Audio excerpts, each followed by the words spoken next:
These surahs, they keep bringing up two subjects. What two subjects? Quran and Judgment Day. Now you'll understand why. Because the coming of the Quran is the biggest indication that the only thing left now to come from God is Judgment Day. The one major thing that had to come from Allah is the Quran. The next major thing that has to come from Allah now is Judgment Day. That's it. That's it. The last time the legion of angels came to deliver the Quran. The next time the legion of angels come, it's going to be to deliver Judgment Day. Right? وَنُزِلَ الْمَلَائِكَةُ تَنزِيلًا. Now we get to the second ayah. لَيْسَ لِوَقَعَتِهَا كَاذِبًا. It has a few meanings. Let me first translate this ayah for you, okay? There's multiple translations possible. In fact, I think I wrote some of them here. There will be no person left able to speak an untruth about it. When it happens, when the incident, the ultimate incident actually happens, there will be no person left able to speak an untruth about it. Another interpretation could be, there will be no slowing down or obstructing it.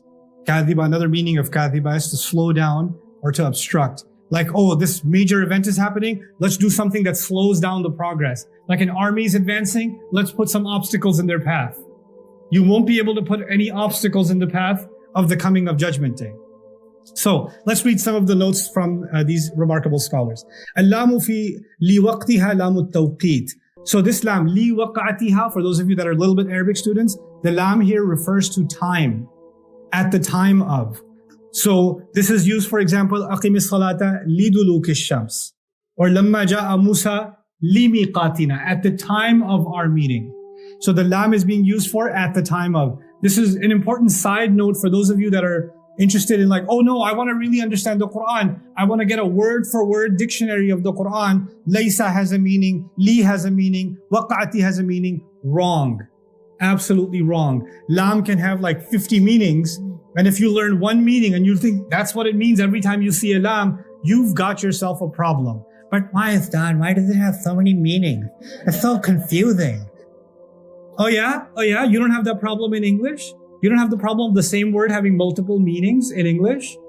You don't say something like screen, or let's say a journal. When an accountant says, I finished the journal, he's not talking about his personal emotions. When a little girl says, I'm writing in my journal, she's not talking about tax season. You know, when an author, when a magazine or a publisher says, we're going to publish a journal, they're not talking about accounting. The same word journal, right? The academic is publishing in a journal. The magazine is a journal. The 14-year-old's diary is a journal. The accountant has a journal. There's like so many journals, you know, and the sailor has the journal's log. All of them are journals. The word site, the contractor who's ruining your house says, I'm working on the site, and you're a developer and you're working on a site, aren't you? They're two different, same word, different meanings. Deal with it. That's language. That's not Arabic. It's so confusing. Language is like that. Language is a living thing. Words can be used in many different ways. So one of the things I'm warning you about, because Muslims are like, I want to get the easy solution, because we're in the age of lose 10 pounds in 10 days. And now we have learn Arabic in 20 days and learn 85% of all of the Quran, just as PDF. And you will, no, you won't. No, you won't, bro. Don't do that to yourself. Like it'll be a good start. And then people have these like, brother, if I learn Arabic, right, will I know everything about the Quran? No, I don't know everything about the Quran. Like, huh? You don't know? Yeah, I don't. Why do we think that we need to, like, it's like this product that we have to conquer? The Quran is an endless ocean of wisdom. Let's humble ourselves when we enter it, right? So let's pay attention to the words and stick to a slow but patient journey with this book. Anyway, السقطة القوية وشاعت في وقوع الأمر العظيم. Actually, Alusi says that waq'a also means when something falls from a very high place down. Waqa'a, to fall hard, like the rain falls hard, right? So he says it's gonna fall hard, and that's why it was used for some serious matters. Waqa'a was not just used for any incident. Like if you were talking to your friend and then your other friend says, what did they say? What was the waqi'ah? That's not a waqi'ah. But if there was a bomb that was dropped in a war zone, or if some major event happened, or an earthquake happened, or a tsunami happened, that's a waqi'ah. Serious incident, some really heavy thing that falls. وَقَدْ تُخَصُّ بِالْحَرْبِ. It's also actually in Arabic literature, he argues, it was used particularly for wars, major wars. As if by using the word al-waqi'ah, Allah is saying Allah is bringing His war to His enemies. People who rejected Him, that wanted to declare war on Him. Right? He says, okay, you've had your turn to wage your war on me, my turn. This is my war back with you.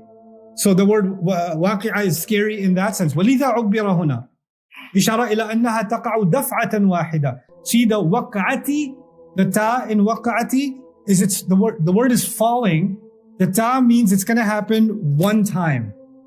Like the enemies of Allah take these little jabs, right? They take thousands and thousands of little jabs, and Allah does not respond. And then Judgment Day, Allah is going to respond how many times? Once. One and done. One and done. You know? So this is the description is showing you the power of Allah's response compared to what we think are massive, monumental launches of attacks against Islam or against Allah. Like, oh my God, you know what they're saying? You know what they're doing? Calm down. It's just flies buzzing around. It's okay. It's a waqi'ah coming. Don't worry about it. It's okay. The Quran puts the believer at ease with these ayat. لَيْسَ لِوَقَعَتِهَا إِشَارَةً إِنَّهَا تَقَعَ actually did that. So, ismu fa'il. One meaning of it is, لَيْسَ لِوَقَعَتِهَا كَاذِبًا. When that day comes, then nobody will be left there's nobody left who's unconvinced, who can say an untruth. Nobody's going to stand there and say, yeah, still don't believe it. I don't think this really happened. This is a really good meta, VR. Even the heat, it's real, feels real. Nobody's going to do that. And nobody's going to be talking like that. Even Allah says, أَلَيْسَ هَذَا بِالْحَقِّ. Is this real or what? There's a question on Judgment Day. Is this real or what? Because some people kept saying this isn't real, right? Other people are not convinced. وَجُوِّزَ أَيْضًا أَنْ أَكَوْنَ كَاذِبًا مَصْدَرًا بِمَعْنَى التَّكْذِيبِ. So this leads me to another really interesting thing. I want to drill this in your heads. Those of you that are going to be listening to recordings, we're going to hear me say this over and over again, because I want some concepts drilled in your head. I want to teach you something about the word kadhib, or kizb, lying, and what the Arabs say about this word. When the temperature is really hot, burning hot, and finally it cools a little bit, they say kadhab al-hur. The temperature broke. When your eyes aren't working the way they should, you're blurry in your vision, and you can't exactly see, right? Then they say kadhab al-ain. The eye is not doing what it's supposed to. It's getting weaker. Kadhab al-sayr. When you're traveling, when you're walking, but you're wobbling in your walk, or you're like kind of falling on every step, then they say you're doing kadhab in your walk. When the animal, some animals move quickly, but if an animal is moving slowly, jara shawtan, thumma waqaf, walks slowly, then looks around, then walks a couple of steps, then looks around like a squirrel, looks around like a deer, walks a little bit, then checks if I thought I heard something. But it doesn't have smooth movement. That's actually called kadhab also. All of it boils down to one thing. The word kadhab has to do with dropping intensity. Something was moving and it dropped, the temperature dropped, the eye dropped in its intensity of sight. The people couldn't travel. In fact, when a group of people are traveling and they can't afford to travel anymore, they say kadhab al-qawm as-surah. In fact, kadhaba was also used for being a coward. Ma kadhaba, he wasn't a coward. Like he didn't falter. So why is this important? Because all the words in Arabic for truth have to do with toughness and strength. And the word for lie has to do with softness and weakness and breaking stamina. That's what it has to do with. And slowing down. So part of the meaning here, لَيْسَ لِوَقْعَتِهَا كَاذِبًا, is then there's not going to be anything that can slow this day down. Like it's getting really hot. Can something break this temperature a little bit? Can this come down in intensity a little bit? How long will this last? Because when human beings experience a storm, an earthquake, a thunderstorm, whatever, then they're like, it's going to be over soon. It's going to be over soon. The temperature's going to break. The storm's going to pass. This storm ain't passing. It keeps on going and going and going. لَيْسَ لِوَقْعَتِهَا كَاذِبًا. So now this on a side note, something you should know about kadhib also. I've put this in the notes here. There's two kinds of kadhib, and one of them is lying. So don't just translate kadhib or kadhaba as lying. So one is you know something to be true and then you lie on purpose. So that's definitely kadhib. But then the other is when you say something wrong, but you actually believe it. So to be wrong is also to be a kadhib. So if I say, if a fellow student of yours, colleague of yours in university says, I don't believe in God, they're actually a kadhib. Not because they're lying, because you say you're lying, you do believe. No, because they believe something that's false. They believe something that's a lie. That also makes them a kadhib. So when Allah will describe people that do takdeeb on Judgment Day, there's going to be two kinds of people. There's going to be people that knew it's the truth and still called it a lie. And there are other people who believe the lies instead of believing the truth. They're both going to be mukadhibin. And they're both going to be kadhibin. Okay? So on that day, there's not going to be any room left for any of these arguments, as if Allah is saying, don't worry about the arguments they're making right now. All these arguments are going to disappear on Judgment Day. Yeah, how can you believe in resurrection? When you're resurrected, you're like, oh. الهاء للمبالغة كما تقول في الواقعة. The ha in waqa'a is actually for the greatness of the event. And notice the repetition of words. Waqa'at, waqi'a, waqa'atiha. You hear the word over and over again? You don't have to say it over and over again. إذا وقعت الكائنة you could say also, right? الحادثة you can say also. Because al-dahiya, any word can be used, but he repeats the same word over and over again because literally, like waqa'a means to strike and strike and strike like patterns of the rain. The word itself is striking down in the surah. It's corresponding to its own meaning in the way that Allah Azza wa Jal has described it in the surah. وَأَن تَكُونَ لِلتَّعْلِيلِ أي لا تكذب نفس في ذلك اليوم لشدة وقعتها. Because of how serious that event is going to be. Even when they wake up, like when people wake up on Judgment Day, if you wake up all of a sudden you don't know where you are. It's not like everybody knows, oh my God, this is Judgment Day. This is exactly what that Muslim guy was talking about on campus. They don't know that immediately. They're like, oh, what's going on, bro? Oh my God, what happened to the sky? Like, they don't know, right? But you know what Allah is saying here? Because of the li waqa'atiha, He's actually saying, because of what is going to be happening all around, nobody will have any doubt that it is in fact Judgment Day, even if they never thought about Judgment Day a day of their life. They never cared about it, heard about it. When this happens, they will know it's Judgment Day just because of how intense it is. Oh my God, this is Judgment Day. Even though I never really read up on anything, I know now full well this exactly is Judgment Day. SubhanAllah. Like all of that distraction and all of that doubt and all of that agnosticism gone in a split second. No philosophical arguments needed. Nobody's even asking what's happening, what's going on. لَيْسَ لِوَقَعَتِهَا كَاذِبَةٌ خَافِضَةٌ رَافِعَةٌ. What an ayah, man. This ayah. خَافِضَةٌ رَافِعَةٌ. خَافِضَة means lowering. رَافِعَة means elevating. Okay? So let's dig into both of these words. The first word is خَافِضَة. It comes from خَفْض. الْخَفْضُ الْمُطْمَئِنُّ مِنَ الْأَرْضِ. Depressed land. Depressed land doesn't mean sad land. It means low elevation. Yeah? Depressed land. It is considered the antonym of rafa, high land. Humbling a camel down. When the camel's head is put down, they say at-tafkhid, at-takhfid. This is also used for when you're humble to someone. خَفَضَ لَهُ جَنَاحَهُ. Like the ayah, وَخْفِضْ لَهُمَا جَنَاحَ الذُّلِّ مِنَ الرَّحْمَةِ. The expression used for parents. To humble yourself, to lower yourself. So, the first meaning is something, this day itself, the waqi'ah is going to be a khafidah. So waqi'ah is feminine, khafidah is feminine. So khafidah is a description of waqi'ah. So then what this means is that day is going to be something that brings down. And then rafi'ah means the easy meaning. Rafi'ah means elevation. So it will bring down and it will elevate. Okay, or it will humble and it will honor. Because khafd also means humbling, right? So it will humble some people and it will honor some people. So let's see how Alusi and some others talked about this. تقديم الخفض على الرفع رفع لتشديد التهويل. He says lowering was mentioned before elevating to make us scared. Because elevating is positive and lowering is negative. He started with the negative. أو بيانا لما يكون يومئذ من حط الأشقياء إلى الدركات ورفع السعداء إلى درجات الجنة. Allah. He says, or Allah is describing that day how people that are miserable are going to keep getting lower and lower and lower and lower on Judgment Day, and people that believe are going to be happy, and their happiness and their joy is going to keep on what? Elevating. So as the moments of Judgment Day pass, every moment passing increases their happiness. خافضة رافعة صفتان للنفس الكاذبة. This is a secondary opinion that Razi mentioned. You see that cute little star there in my presentation? That's when somebody says something special. I put a little sticker there.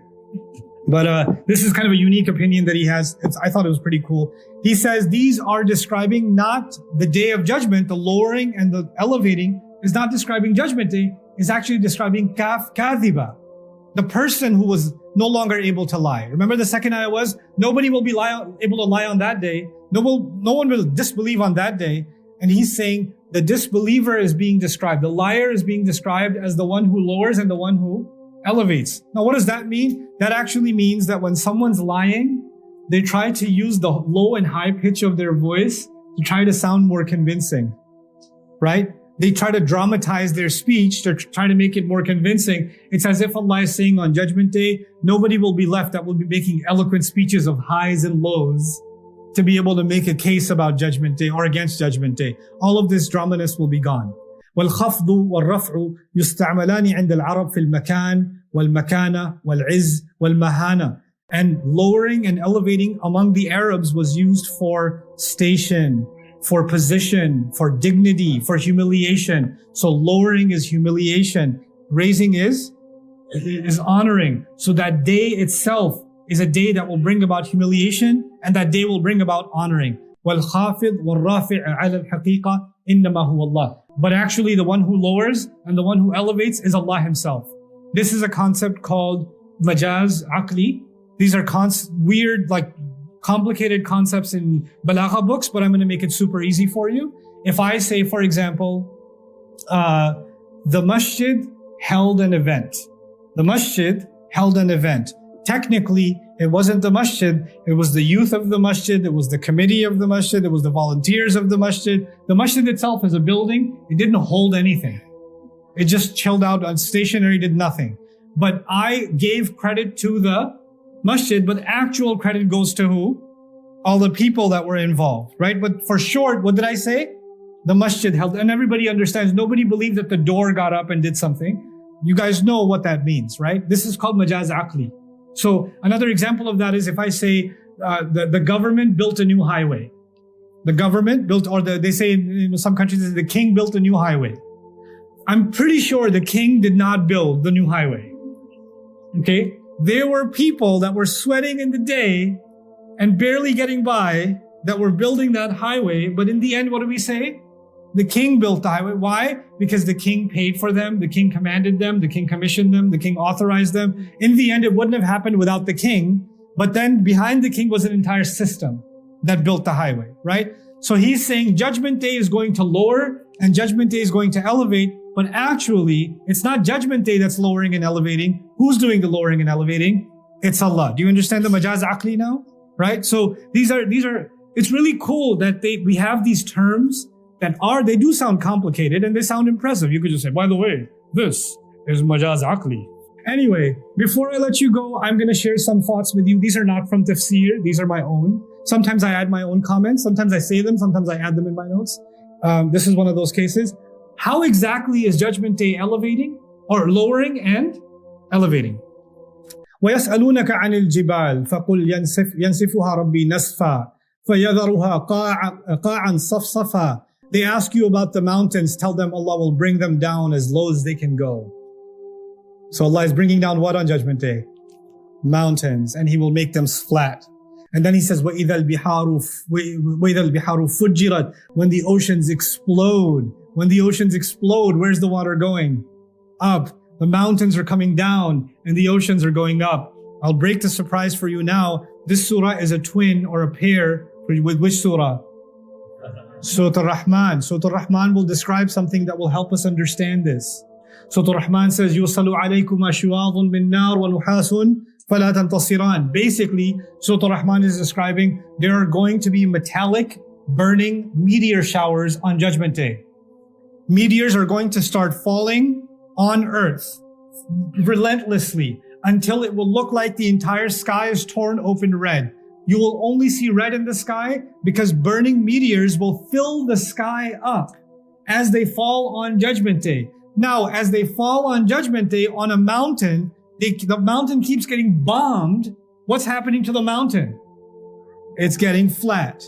And when these burning meteors are falling into the ocean, crashing into the ocean, what's happening in the ocean? إِذَا الْبِحَارُ سُجِّرَتْ, when the ocean boils over. So the surah itself these surahs are starting to put pieces together of that scene, right? One little hint here, and the image is starting to become complete. خَافِضَةٌ رَافِعَةٌ, يَوْمَ تَشَقَّقُ السَّمَاءُ بِالْغَمَامِ وَنُزِّلَ الْمَلَائِكَةُ تَنزِيلًا. Allah says, when we tear the sky open through the clouds, and the angels will be sent down. So what's coming down? What's being brought down?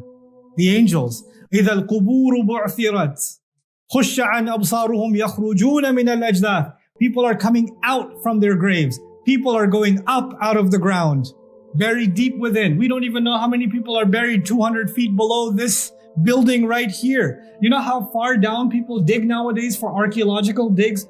100 feet, 150 feet, 200 feet, and they find graves.